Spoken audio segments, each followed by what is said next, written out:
అందరికీ శుభోదయం. ఈరోజు మనం తెలుసుకునే శ్లోకం విష్ణు సహస్రనామంలోని 34వ శ్లోకం. ఈ శ్లోకం ఆశ్లేష నక్షత్రం 2వ పాదంలో జన్మించిన వారికి మంచిది. శ్లోకం ఇష్టో విశిష్టః శిష్టేష్టః శిఖండీ నహుషో వృషః క్రోధః క్రోధకృత్కర్త విశ్వబాహుర్మహీధరః.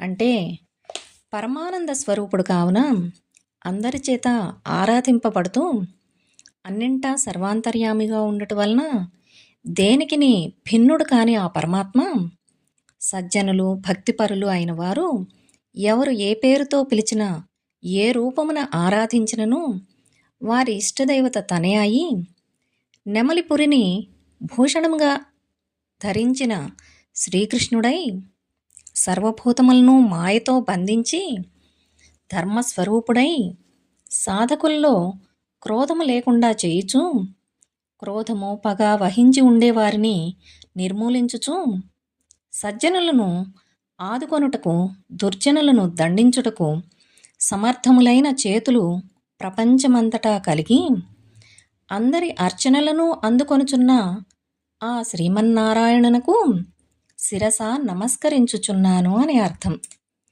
ఇష్టో విశిష్ట శిష్టేష్టః శిఖండీ నహుషో వృషః క్రోధః క్రోధకృత్కర్త విశ్వబాహుర్మహీధరః.